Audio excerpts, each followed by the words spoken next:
जय जगन्नाथ आपको प्रज्योति स्वाल को स्वागत। सुदशा व्रत आगको आसछि तो यही सुदशा व्रत रे माने बहुत माने नुआ व्रती माने तो ये सुदशा व्रत करचंती।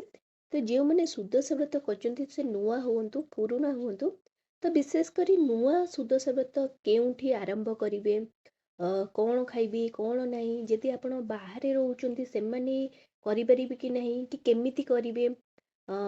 जदि गर्भवती महिला अछंती तो नुआ व्रत सेमाने करिवे कि नहीं, बाप घरे जदि किछि महिला माने रहुचंती तो सेमाने नुआ व्रत करिवे कि नहीं बा केमिति करिवे। जदि आपनकर ऋतुस्राव कि छुत्तिका मुत्तिका समय जदि से समय चली ताहले करिवे कि नहीं, मु आपनको सबु कथा ये वीडियो रे कहबी।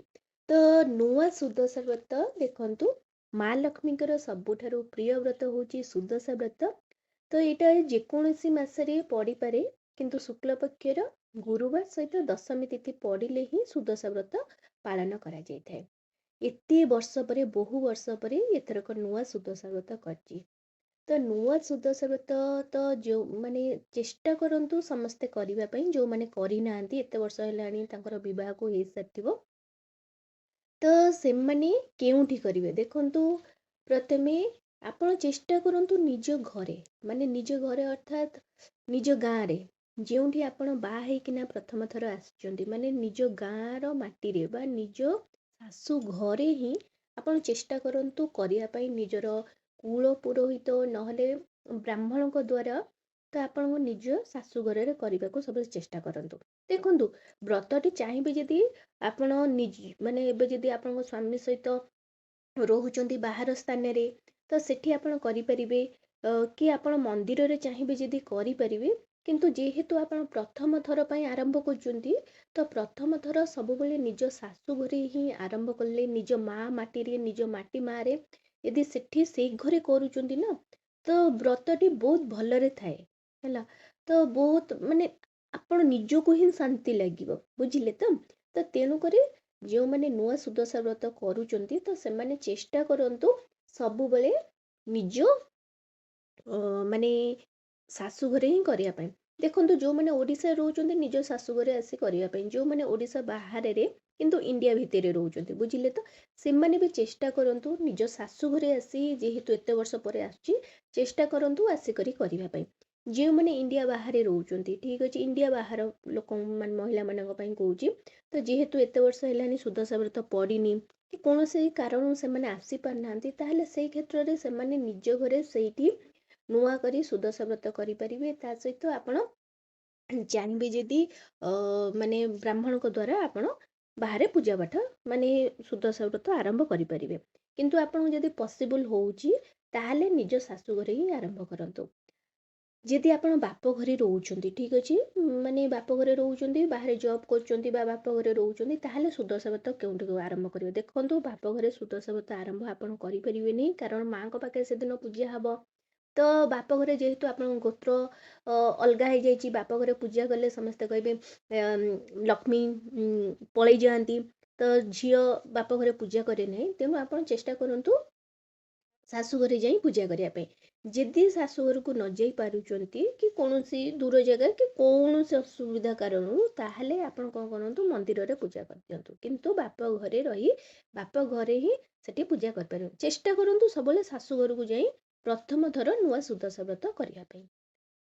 जो माने माने धरक किछ असुविधा है जमती कि ऋतुस्राव समय कि छुत्तिका मुत्तिका तो ए समय देखंतु जदि ऋतुस्राव समय चलची तो ताहले तो जेहेतु आपण बहुत बड़ पूजाटी आ प्रथम थर पूजा करचंती तो आपण पूरा शुद्ध कुत हेले ही आपण ए पूजाटी संकल्प निजे संकल्प करी ही पूजा करिवे।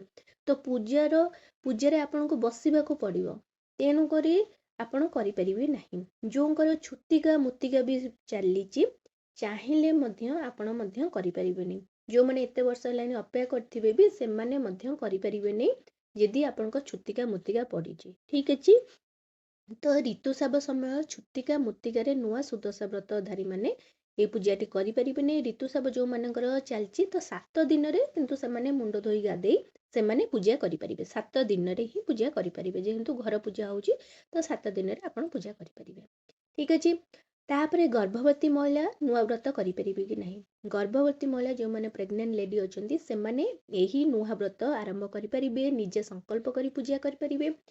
ତ ଗୋଟେ ଭଉଣୀ ମୋତେ ପଚାରିଥିଲେ ଯେ ନୂଆ ଶାଢ଼ୀ ପିନ୍ଧିପାରିବେ କି ନାହିଁ? ଦେଖନ୍ତୁ କିଛିଟା ଆଡ଼େ ମାନେ ନୂଆ ଶାଢ଼ୀ ପିନ୍ଧୁଛନ୍ତି, କିଛିଟା ସାଇଡ଼୍ରେ ନୂଆ ଶାଢ଼ୀ ପିନ୍ଧନ୍ତିନି। ଆମ ଆଡ଼େ ଅଛି ଯେ ନୂଆ ଶାଢ଼ୀ ପିନ୍ଧନ୍ତିନି। ତ ଆପଣ କ'ଣ କରିବେ, ପୂଜା ଦିନ ଆପଣ କାହାକୁ ବି ଆପଣ ଶାଶୁକୁ କି ଯାହାକୁ କହିବେ ଖାଲି ଶାଢ଼ୀଟା ତାଙ୍କ ଉପରେ ପକେଇଦେବେ। ମାନେ ସେମାନେ ପ୍ରଥମେ ଦେହରେ ପକେଇଦେଲେ ଆପଣ ସେ ଶାଢ଼ୀ ପିନ୍ଧିପାରିବେ। କିନ୍ତୁ ସେଇଦିନ ହିଁ ତାଙ୍କୁ କହିବେ ଆପଣ ଟିକେ ପିନ୍ଧି ଦିଅନ୍ତୁ କି ଗୁଡ଼େଇ ପଡ଼ନ୍ତୁ। ତାପରେ ଆପଣ ସେ ନୂଆ ଶାଢ଼ୀ ପିନ୍ଧିବେ। ଅଳତା ଲଗେଇ ପାରିବେ, କିଛି ଅସୁବିଧା ନାହିଁ।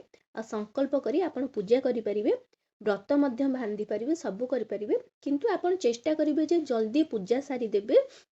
ଯେହେତୁ ଆପଣଙ୍କ ମାନେ ଯେହେତୁ ଗର୍ଭରେ ଗୋଟେ ଶିଶୁ ଅଛି, ତ ଆପଣଙ୍କୁ କିଛି ଅସୁବିଧା ନ ହଉ, ଆପଣଙ୍କ ଶିଶୁର କିଛି ଅସୁବିଧା ନ ହଉ, ସେଇଟାକୁ ଲକ୍ଷ୍ୟ ରଖି ଆପଣ କ'ଣ କରିବେ, ବ୍ରତ କରିବେ, ପୂଜା କରିବେ। ଠିକ୍ ଅଛି? ଆପଣ ସେଦିନ ଯେମିତି ମାନେ ପୁରା ଟିକେ ଜଲ୍ଦି ପୂଜା ଆପଣ ଚେଷ୍ଟା କରିବେ ସାରିଦେବା ପାଇଁ।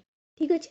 ଆଉ ନହେଲେ ଯେଉଁମାନେ ପ୍ରେଗନେଣ୍ଟ ଲେଡି ଅଛନ୍ତି ସେମାନେ ଏଇ ପୂଜା ପାଠ ମଧ୍ୟ କରିପାରିବେ, ସଂକଳ୍ପ କରିପାରିବେ।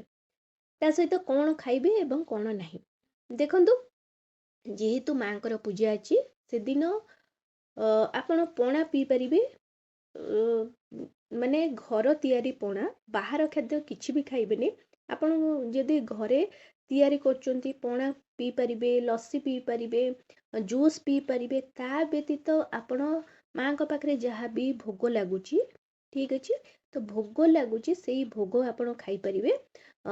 ଫଳମୂଳ ଭୋଗ ଲାଗୁଛି ସେ ଭୋଗ ଖାଇପାରିବେ, ନହେଲେ ମଣ୍ଡା ପିଠାର ଭୋଗ ଖାଇ ଆପଣ ସକାଳେ ଆଉ ରାତ୍ରି ସମୟରେ ରହିବେ।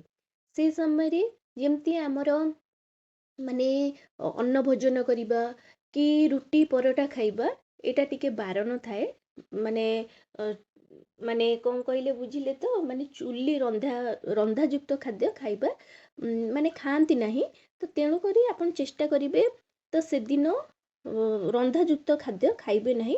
ଯାହା ଆପଣ ଘର ତିଆରି ଆଉ ଠାକୁରଙ୍କର ମାଙ୍କର ପ୍ରସାଦ ପାଇ ଆପଣ ଦିନ ବେଳେ ଆଉ ରାତିରେ ରହିବେ।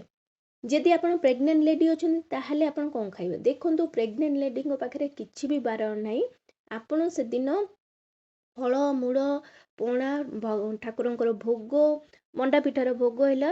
ତା ବ୍ୟତୀତ ଆପଣ ଚାହିଁବେ ଅରୁଆ ଅନ୍ନ ଖାଇପାରିବେ, ରୁଟି, ପରଟା, ପିଠା, ପୁରୀ ସବୁ ଖାଇପାରିବେ। କିନ୍ତୁ ଆପଣ ସେଦିନ ଆମିଷ କି ଉଷୁନା କି ମାନେ ପିଆଜ ରସୁଣ ଏସବୁ ଜିନିଷ ଖାଇବେ ନାହିଁ।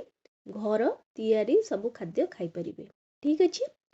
ଏହିପରି ସବୁ ରହିଛି ନୂଆ ସୁଦଶା ବ୍ରତର କିଛି କିଛି ମାନେ ଡାଉଟ୍ ଯାହା ସବୁ ମହିଳାମାନଙ୍କ ମନରେ ଥାଏ। ଯଦି ଆପଣଙ୍କ ମନରେ ଅନ୍ୟ କିଛି ପ୍ରଶ୍ନ ରହିଛି ତାହେଲେ ମୋତେ କମେଣ୍ଟ ମାଧ୍ୟମରେ କୁହନ୍ତୁ। ମୁଁ ଚେଷ୍ଟା କରିବି ଆପଣଙ୍କ ସବୁ ପ୍ରଶ୍ନର ଉତ୍ତର ଦେବା ପାଇଁ। ଆଉ ଆଶା କରୁଛି ଭିଡ଼ିଓଟି ଆପଣମାନଙ୍କୁ ବହୁତ ପସନ୍ଦ ଆସିଥିବ। ଯଦି ଆସିଛି ତାହେଲେ ଏଇ ଚ୍ୟାନେଲକୁ ଜଲ୍ଦି କରି ଲାଇକ୍, ସେୟାର, ସବସ୍କ୍ରାଇବ୍ କରିଦିଅନ୍ତୁ। ନମସ୍କାର।